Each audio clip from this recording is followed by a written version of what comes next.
Taste the Daily. பாலியல் வன்கொடுமையால் பாதிக்கப்பட்ட பெண்ணிற்கு நீதி கேட்டு விசாரிக்க உத்தரவிட்டால் அதை எதிர்த்து மேல்முறையீடு செய்கிற திமுக அரசாங்கம் ஒரு அரசாங்கமா என எதிர்க்கட்சித் தலைவர் எடப்பாடி கே பழனிசாமி காட்டமாக கேள்வி எழுப்பினார்.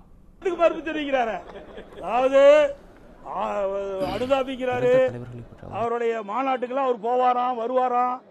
அங்க இருக்கிற முக்கிய பிரமுகர்கள் வீட்டில் போய் பிரியாணி சாப்பிடுவாங்க, எல்லாமே பண்ணுவாங்க. அதுக்கு 2021 எந்த கேஸுமே பதிவாகல. 20 வழக்கு இருக்கிறாள்.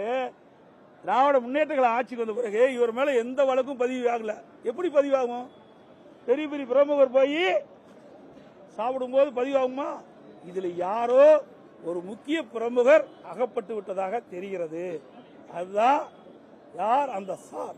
அதான் நாங்க கேட்கிறோம். யாருடைய பேர் நாங்க சொல்லல. சரி, யாருடைய பேர் சொல்லல. எதுக்கு இவளுக்கு கோவம் வருது? எவ்வளவு எரிச்சல் வருது? இவ்வளவு ஏன் ஆதங்கப்படுறாங்க?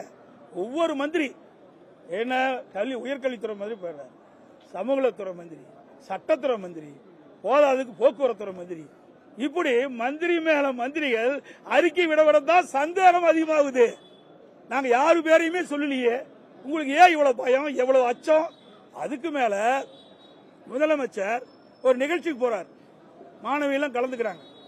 அந்த கலந்துகிட்ட நிகழ்ச்சியில அந்த பெண்கள் கருப்பு துப்பட்டா போட்டிருக்காங்க. அதையெல்லாம் எடுத்து வச்சுட்டு உள்ள வாங்குறாங்க. அந்த அளவுக்கு பயம் இருக்கின்றது. இதில் ஏதோ ஒரு மர்மம் இருக்கின்றது.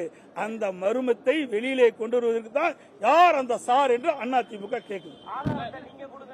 ஆதாரத்தை நான் கொடுக்குறேன், நீ எதுக்கு ஆட்சி இருக்கிற? ஆட்சியில் இருந்து வெளியே நான் கொடுக்குறேன்.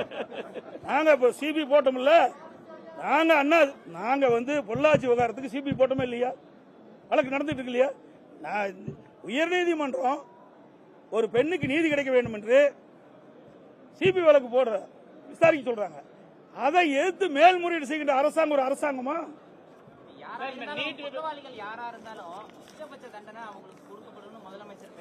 சொல்லி என்ன பிரயோஜனம்? அப்படி வரிக்கு வரி சொல்றாரு.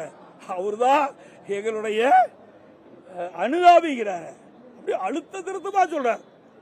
அவர் கட்சி உறுப்பினர் இல்லை, அனுதாபி.